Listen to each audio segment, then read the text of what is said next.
Welcome back to the Cybrary podcast, everybody. Today we have Liz Wharton, the Chief of Staff from Scythe, with us. Thank you very much for being here today, Liz. Oh, thank you so much. This is a great pleasure. Yeah, thanks. If you could start off with giving us just a little bit of my superhero origin story. Yes, your origin story would be fantastic. As I lost my train of thought there. It happens.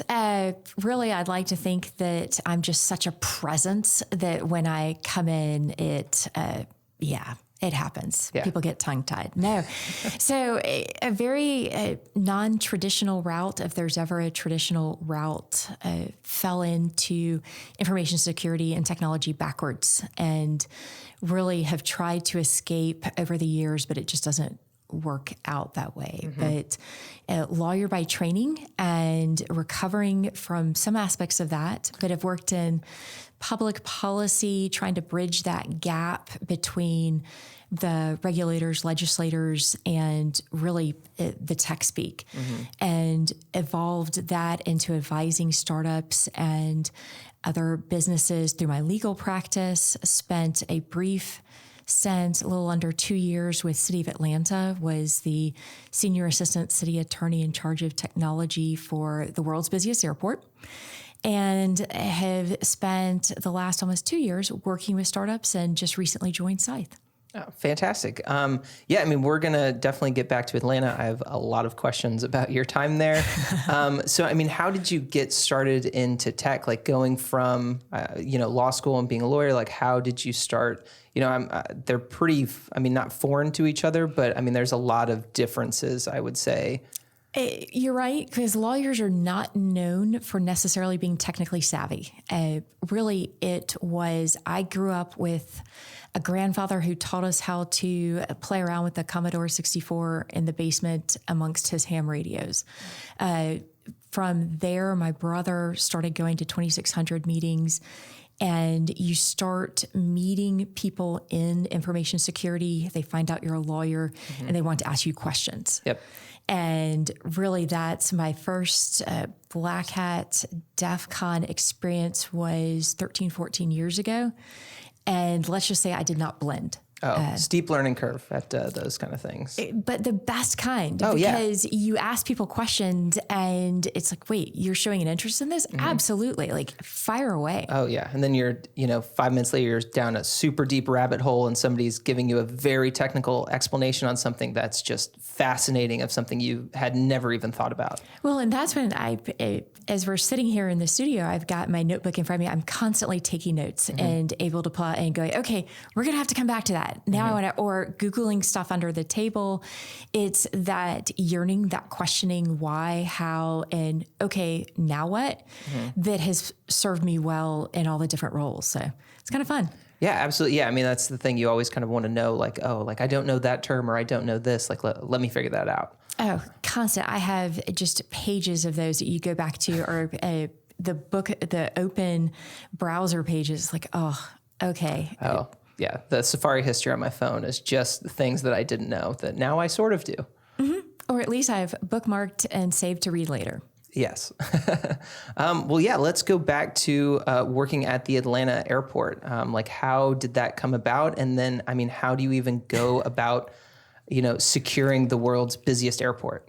Well, as most folks learn, breaches are going to happen, incidents are going to be. So securing is a very, that is a lofty goal. But I had developed and been working in unmanned systems, mm-hmm. and really the IoT world of the sensors. And through that, as drones, unmanned systems were emerging, had working with all these startups and on the regulatory side. So as Atlanta was evaluating from their aviation group, mm-hmm. what to do, they had the foresight to recognize we need someone with a technology background before we bring all this tech. As the time we were upgrading the Wi-Fi, the networks, the DAS, and recognizing the benefits of having, from the legal side, someone who can understand what's going on. And applied, hired, and I don't think they truly understood what a geek they had brought in, because if you're going to let me play with toys on the airfield and the runway, I mean, every time we were like, oh, we're evaluating this technology. I'm like, really? Can we take it out? Can we take it for a test drive? Like, okay, let's do this. So it was a lot of fun. It also got to be interesting as different friends and connections in the InfoSec world would travel through Atlanta, and heavens forbid they would post on Facebook or Twitter that they had an unexpected layover, because they would immediately get a response from me of, oh, you're unattended, unsupervised in quote unquote my airport.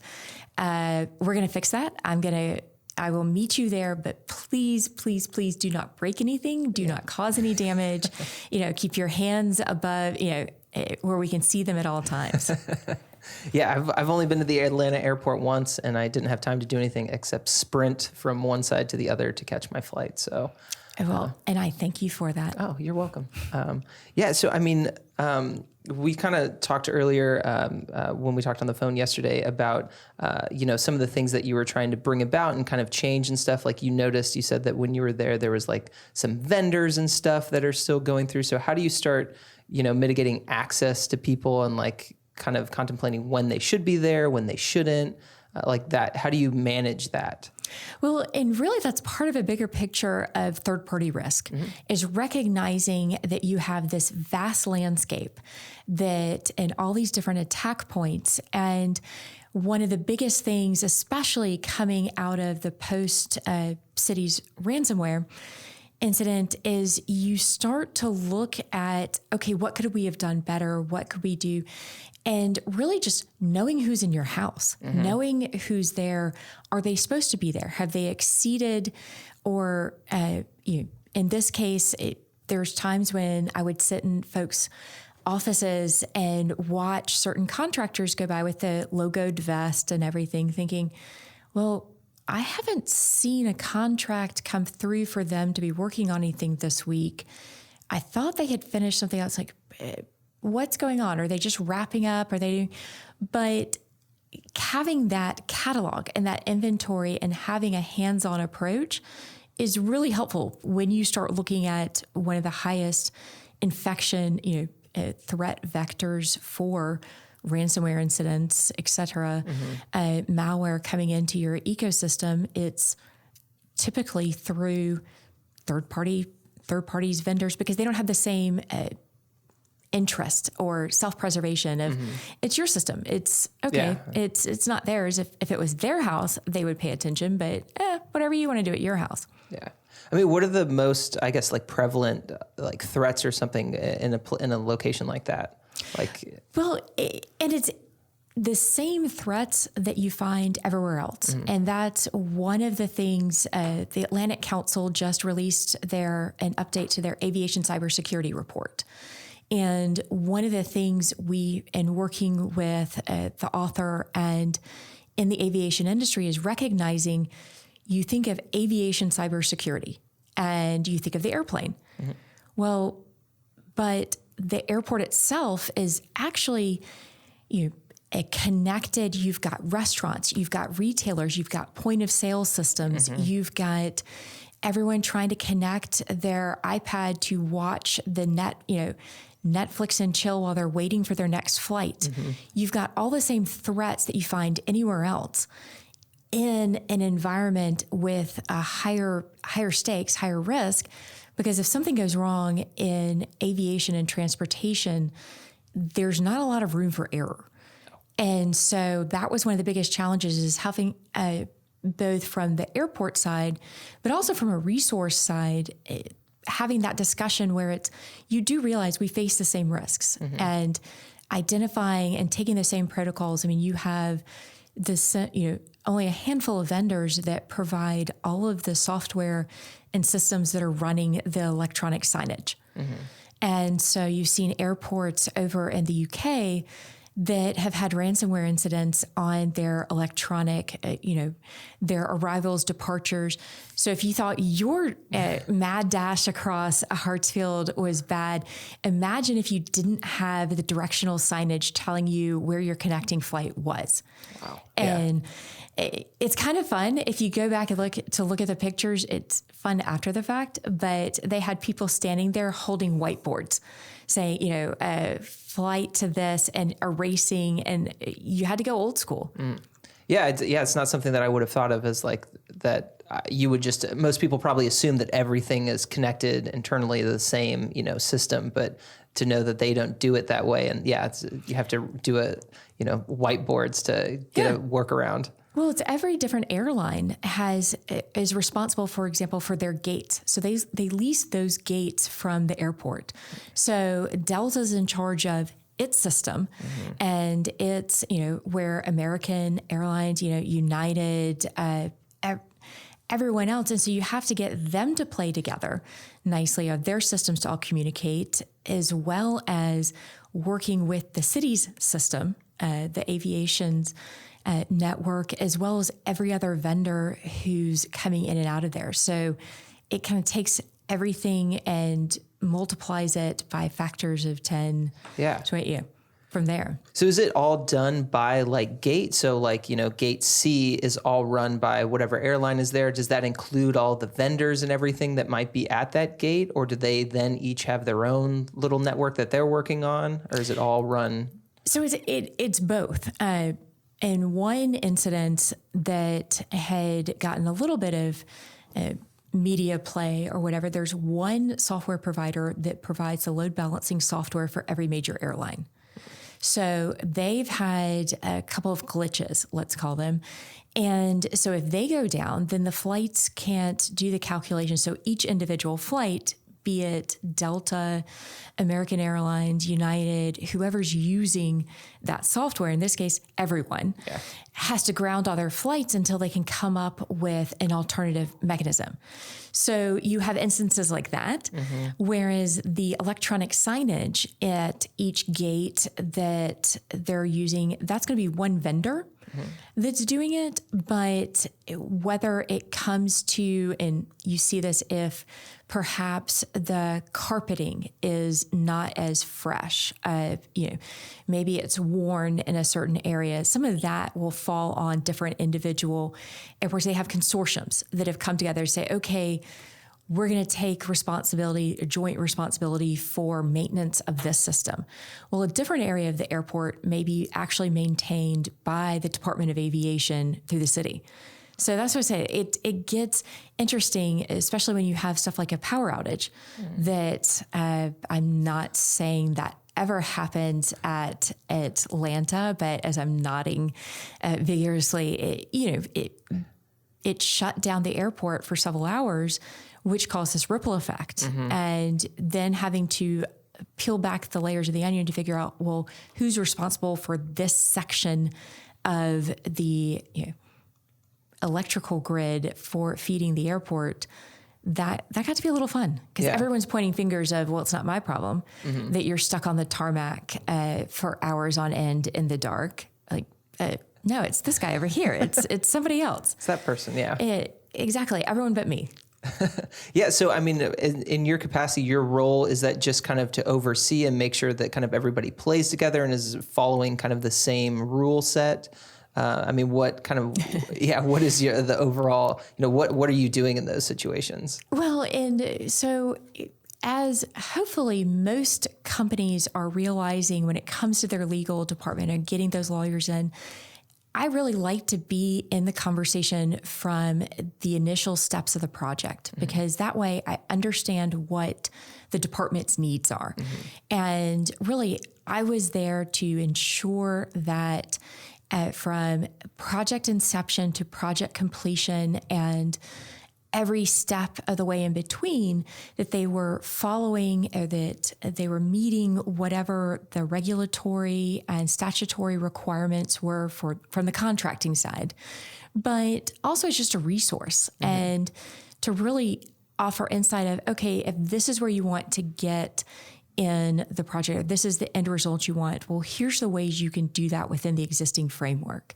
And if a vendor was slow in doing something, then helping say, well, these are the options. These are, this is how you can respond. You tell me how you want to do it. So really just removing the roadblocks so that they could do their side of the business. Yeah. Interesting. Okay. Switching gears a little bit, but while you're still in Atlanta, you were also there during the data breach in... Well, we'll shy away from calling it a data breach because it focuses on a narrow slice of it, and whether the data itself was accessed, compromised, etc. Really, it was a ransomware event. Atlanta fell victim back in March 2018 to SamSam ransomware, and being one of the few technology attorneys or someone with over a decade at that time in information security, they recognized the need for my input. And I had the privilege of working on the immediate response team. Yeah. So, I mean, how does that, what is your immediate response? I mean, what is the next step when something like that takes place? Like, what is your first priority? Well, this is where you need to have the radio edit button, because admittedly, the first response is not fit for airing or publication. Actually, it was probably a string of those words together that I thought was both creative and would have made a sailor blush. But hopefully, companies and cities at this point, especially, it's coming. It's only a matter of time. And so it's basically you can go into go mode. Yeah. You implement the action plan. But one of the things that becomes interesting with that is, what do you do when your action plan is perhaps a PDF file that's saved on your hard drive or on your document database that you no longer have access to? Oh yeah, what's plan B? Exactly. And that's where you hope there are folks like me that are nerds and like to print certain critical documents. And you bring out the binder, you dust it off, but you get a lay of the land and really start figuring out, okay, how bad is this? What do we know, and what can we do with the information that we have? And at that point, you are pretty much physically unplugging things from the wall if you have to. Yeah. Especially when you have SamSam being it's not something that comes in, sits in place. I mean, it was active, it was dynamic, going through. And so every second that you're delaying a decision is something that it's getting further, its tentacles are... it's causing more problems. Oh, yeah. So, I mean, so being on the inside, what is something that I guess people don't understand? Like, you just hear it in the news, like, oh, it's a ransomware attack, but what is something that people just don't think about, or I guess might not understand that, what happens to a city when something like that happens? Well, one of the things that worked to Atlanta's benefit, to the extent anything like that really does work to your benefit, is network segmentation. And so you start assessing which critical functions can continue and which are now halted. So while paying your water bill may have been delayed because the payment systems and the account systems weren't up and running, at least through network segmentation, Watershed was on a different network. So it permitted the services to continue. And so it's planning ahead and having some idea of kind of as we were talking about before with the vendors and vendor management, but having a catalog of what resources you have right now and knowing your team, knowing whose skill sets, if you were going back to the superhero metaphor, Wonder Woman's going to be great in certain situations and Superman is fantastic. But if we're talking about kryptonite being around, it's probably not. And again, Aquaman, maybe. So knowing who you have, or if we're playing Magic, knowing what cards you have in your deck to be able to say, okay, now I know I want to bring in a planeswalker to do this, and having that that grasp of your team. Yeah. It's how they knew to call me in when that wouldn't have ordinarily been my tasking. But then I can come in and I was familiar with some of the concepts. I was familiar with, we need to reach out to these resources. Well, I know people there. Who do I need to be? How quickly do we need something? You don't need to realize kind of how quickly you need to ramp up and how difficult it becomes when you don't have access to everything. Yeah, I mean, when something like that happens, I mean, how small or how large do you try to keep the team that is trying to fix this? Like, when is it too many people, or when do you know it's like, this is enough people? Well, it's hopefully everyone has a plan built ahead of time. These are the critical team members that you can, and that it's fluid. So you can add and pull away as necessary, and that personalities and egos are such that there is no insult of, we're moving towards the greater good. Yeah. And if nothing else, and keeping in mind, I don't speak on behalf of the city of Atlanta, et cetera, et cetera. I am a lawyer, but I'm not yours. The fact that with Atlanta, one of the first questions was payroll was coming up. And the mayor, to show, she was willing to do what was necessary. And in fact, one of her first things, she's like, do I have to start hand signing paychecks? Because if that's what I need to do to make sure that everything is still functioning, I will. And having a team in place that does that and is willing to get that granular is impressive. But when it comes to knowing who, it's knowing what's impacted and being able to pull those resources. So you don't necessarily need this, that, or the other if their systems aren't touched. Once you've triaged the patient, then you can kind of say, all right, let's know who's on standby, but we don't necessarily need them in the operating room. Yeah.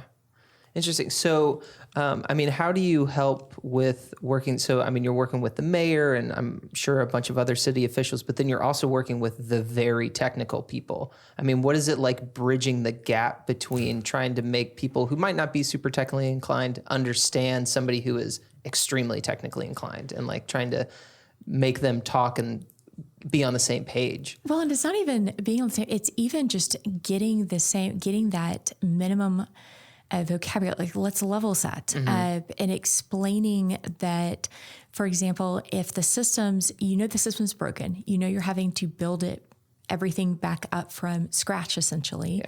Then when you have people coming in and say, oh, well, we need to do an audit of this, or we need to do a pen test of this, let me save you the time and the trouble.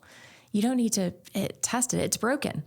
We know it's broken. We're having to build it. So perhaps we don't. And managing expectations, I think, is the biggest part of that, and helping it understand, because you don't have to have that detailed knowledge on either side, as long as you understand what the mission is and understand where that is. So that's part of the thing that let's boil it down. Okay, yes, you want this functionality, you want this, and this. But really, what are you trying to achieve? Okay, on the executive team side, what are y'all looking to have happen? What do you need? Do you care the route you go to get there? Or really, do you just want, you need the communication systems back up?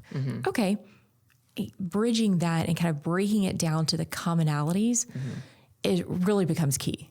Yeah, trying to do it quick or the best way, I guess, is when you starting to try to walk that line. At that point, it's there is no perfect anymore. It's what can we do to get stabilized, to then be able to really break it down and evaluate how do we go from there. But when the patient's flatlining, and you're having to go to pen and paper for things, you don't get too tight. Well, I don't know if I like that font. As long as it's not Comic Sans, we're all good. Nobody likes Comic Sans. Nobody does. Poor Comic Sans. Yeah, I know. That poor person, whoever invented that typeface is just... as long as they make what they make $1 every time someone mentions it. They're laughing all the way to the bank. You're welcome, whoever you are. Exactly. The unsung hero. Yeah, I mean, what else, I mean, like about that time, can you tell us or kind of lessons you might have learned or something that, you know, that now people are probably thinking of more because of this, you know, that happened? Well, it really boils down to, again, those themes that we were talking about is understanding who's in your system from a vendor and having those points of contact. And so that when something does go wrong, you know who to contact, that you have a backup mechanism to find that information, that you have kind of the priorities, but you know who, you know who's there, you know who does what. And on some basic level, knowing both within your team where the strengths and weaknesses lie, as well as really looking at your contracts and kind of going back to the lawyers because we ruin everything, but putting in those parameters of these are our minimum requirements. And if you're not meeting them, then know that you're going to, you're going to be left holding the bag. Like this will be your mess. And having that liability built in so that as unfortunately, and I had nothing to do with this, but being up in the Baltimore, DC area, I think they learned very quickly the value in having the cyber risk insurance. But having those contacts and knowing, okay, here's where the risk lies because it gets expensive. Oh, yeah. I mean, Atlanta, 17 million and counting, Baltimore in the same ballpark. And if it's the taxpayers paying immediately versus the insurer paying and covering some of it, that makes a big difference when you think of everything else. I mean, municipalities and state and local governments, their budget's already stretched thin. Yeah. But the vendor's got to be paid to rebuild the system. Yeah. I mean, that's something that needs to happen now, and it's where is that money coming from, and you know who's going to pay for it. Exactly. So baking that into the liability side and helping kind of share that is also critical. Yeah. As a former resident of Baltimore, I just have to ask, why do you keep hacking these cities that you go to? I have a lot of questions about that. You know, I have to plead the fifth or something. Okay. Yeah. As a lawyer, I think you're allowed to do that. Yeah, I think so. Okay. I don't know. If not, you haven't paid enough Bitcoin into my ransomware wallet to find that information. So we also talked about before kind of moving away from the Atlanta and everything else before in our conversation about kind of now all of the information that you know, companies and everybody is gathering from you. And I had told you that me and my friend had a conversation that, you know, in the past, everybody was very afraid of, you know, 1984 and Big Brother, the government's going to be watching me and, you know, they're going to know my movements and everything. But now as, you know, we've reached the future, it's more companies and corporations that have all of your information and are, you know, quote unquote tracking you most of the time. I mean, what are you noticing with that? I mean, being on, you know, with a law background, noticing about that and how things are changing and what people are feeling about, you know, that. Well, I think that's going to be one of the big shifts that we'll see in, you know, 2020 is there's starting to be a much greater awareness of what data is being collected and what's being tracked. Yeah. And I saw this a lot with the smart city projects that we were working on, both within the airport and the city. And having that conversation of, sure, this sounds like a great project. And yes, if we can work on traffic flow to improve that, then it saves time and it protects resources. But at the same time, does that smart meter truly need to collect everything? Yeah. And working with, okay, again, going back to the superhero bit, knowing what power you hold and the data, because we don't always have control over that. But to the extent we do have control over, you know, location services, what devices, making sure we've properly configured them and being aware what apps we're using it and when they're running. Yeah. Because that is great because the businesses are not under at least in the US, they're not under the same liability as perhaps or protections that the government holding our data would have. And so that's really going to be with California's data protection, with GDPR, but also other countries and other states looking at that. Since we don't have in the US, we don't have that federal protection on a lot of it. It's going to be fascinating to see what happens.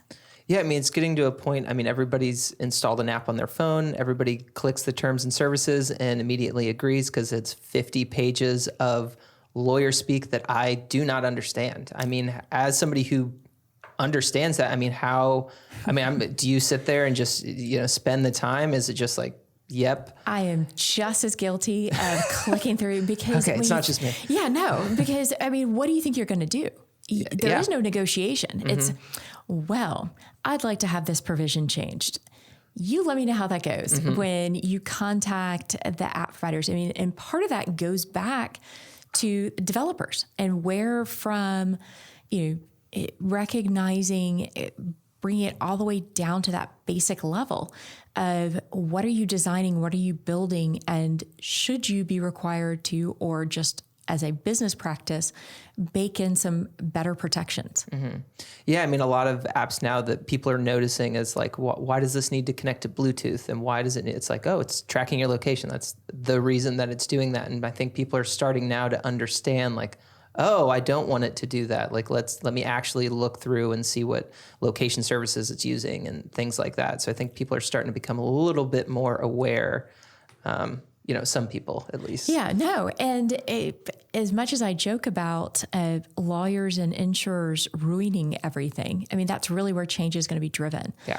And you look at biometric facial recognition is going to be another hot area. And you're already seeing the courts dealing with this in a couple of different states where stores like Home Depot, Lowe's, as part of their fraud theft prevention, they're using facial recognition as you're going through their stores. Well, when they tie that information to, and connect some of it and store it in their database, they weren't necessarily treating it as PII, the personally identifiable information. And yet state laws are requiring, they said, no, this is unique information that what are you going to do? Change your face? Yeah. Is Home Depot going to pay for your nose job when their system's breached? And so they're getting called to task and they're being sued for that failure to protect the information just as they would with PII. So you've got that kind of change driving it to be more aware. Like, it's a great idea. Put in a home security system or security system for your business. But understand what you're collecting and how you're using that, and that there are ramifications. Yeah, and how you're storing it is the one thing that, how are you storing it? Who has access? And we're seeing I think, closing out 2019 with the Ring shenanigans. I was about to bring that up. Yeah, I mean, how do you not? If it's one thing to say, "I'm Santa, I see what you're doing," through a camera, but it's a completely other thing of when you've got all the connected devices in your home and it's capturing different information. Who has access to that, and did you intend for them to? Yeah, and I mean, it's coming back to. I've seen. That happened multiple times. Like the Ring ones I feel like 5 or 6 have happened in the last 2 weeks or something that's really brought it up. It's been all over the news that I've seen. And every time it's the person just wasn't using all the security measures that we put into place. They're using the same password for everything. They don't have 2-factor authentication on, and these things are going to happen. We're giving you the tools and we built it in a certain way, but if you don't use what we're giving you, these are going to continue to happen. Well, absolutely. And it's assuming that people are even aware, if the tools have been built in, that they're aware that they're there. Oh. And that they know how to do, not everyone knows to perhaps set up a different Wi-Fi network in their home that they connect their devices to, as opposed to the one that they use to connect their work laptop or their cell phone that has a completely different set of information on it and their guest network. take the time, do that, because there's no reason your smart fridge should be why a nefarious actor was able to get all kinds of work emails. Exactly. Yeah. I mean, I always think back, my parents, neither of them are technically inclined at all. They don't understand what I do or what our company does at all. And, it's like, oh, well, they just called me and told me my password was incorrect. And, they're asking me to do it over the phone. And I'm like, what did you tell them? Like, oh, nothing. I'm like, okay, good. And nobody should ever call you asking for any passwords or anything. But I mean, there's still a giant portion of the population that doesn't know that. I mean, I thankfully started working in tech, so you just kind of get in the habit of learning all these things from people who know how to do all of this stuff. So it's just, things that you pick up along the way, but there's people that haven't and don't. And those are the people that I always am afraid for. Well, and you think of your organization or your typical business. I mean, you've got everything from the CEO, president, down to the mailroom and the cleaning staff that are coming through. And that's where I think it's helpful to have companies like Cybrary that are out there providing that education, bringing those pieces in. And that's one of the things that excited me about Scythe, is that providing this platform where you can assess where the education and the training, and you can figure out where your weaknesses are before someone else does. Yeah. And really just that education piece of, as you said, educating your parents. Nobody will ever, and trust but verify. I mean, that's one thing in a prior job, won't say which one, but we would get letters from different agencies requesting information or something. I said, this is great. Now let me teach you how to, just because this letter came in, let's verify that this is an actual agent, that this is an actual, and if they're legitimate, then they provide that backup mechanism that you look at the email address. Well, I doubt, an FBI, Secret Service agents, anything like that is going to be using a Gmail account, at Hotmail, AOL. That should be a very big one. Yeah. But having that conversation, be like, Mom, hang up the phone, get a number that you can call them at, but also Google it. Yeah. Google the IRS office. Google the phone number that called you. Yeah, exactly. And Google, there's just some minimal things you can do, because it's still going to happen. And taking away some of the shame in that of, no, okay, you goofed. Let's call me and tell me immediately. I can start fixing this. But having just those basic bare minimum practices in place is helpful. Yeah. So, I mean, you brought it up. I mean, can you tell us a little bit about what Scythe does, and kind of a little bit about the company? Other than the unicorns, which are awesome. And if you'll notice, there's the red unicorn, the blue unicorn, and the purple unicorn. Okay. Because looking at it as red team versus blue team doesn't really help move everything forward. And knowing where your security posture is and knowing where everything is ahead of time and having almost constant feedback on some of that becomes helpful. So when you think of, well, the red team comes in and right before a big audit, they'll do an assessment, because you don't want surprises during an audit or a pen test from an outside vendor. You kind of want to know a little bit ahead of time what's going on. Well, what if you could do that, continually and create it so that it's tailored for your environment? And that's part of what Scythe does. Okay. And allows that creative module building. But yeah, and that's in a nutshell from my 4th day with the company. Oh, so, yeah. Congratulations again. Thank you. I'm still debatable whether I'll show up for day 5, day 6, and day 7. Yeah, you never know. Yeah, no, I got to keep them on their toes. Yeah, Monday you'll be like, I don't really want to be here anymore. It happens. Yeah. It's working. But no, it's so far a fantastic team. And anytime, as my 6-year-old niece would tell you, anytime I get to work with unicorn-themed stuff, I consider that a win. Yeah, I would. Yeah, I consider that. Yeah, anytime that you can just have random little fun things around the office, as you've noticed, are shelves with things on them. Yeah, which if folks haven't had a chance to check out, hopefully on some of the video streams y'all will show, y'all have some really neat memorabilia. Oh, thank you. around Do you there. have a favorite that you're peeping out over here? I mean, kind of flashing back to childhood, both the Nintendo game console history book as well as the Empire Strikes Back lunchbox with the thermos. And not only that, it still had, oh no, actually it doesn't. No, it doesn't have the cap. That was the first thing we always lost in our household. Oh. You've got the little cup that would attach to the top of the thermos. That goner. Yeah, it might be in there for all I know. I don't know. I haven't opened it. It's not mine. But shout out to Mike Gruen, our VP of Engineering, who that is his from childhood. Well done. Yeah. Well done. Yeah. Ours always, it was just a hodgepodge. You might have the Empire Strikes Back with the Return of the Jedi thermos because you lost one or the other. Yep. You just got to get them all together. Well, thank you for being here today, Liz. It was a great conversation. It was very interesting. It was nice to know about all those things that you're going to stop hacking cities soon. It's good. No, I can't Your reign of promise terror. that. Oh, okay. No. I mean, that's half the fun. But no, thank you for the invitation. Yeah, and absolutely. Congratulations on the new show. And Thanks. hopefully the invitation will be extended again. Yeah, absolutely. We'll definitely have to have you back. Thanks. Thank you.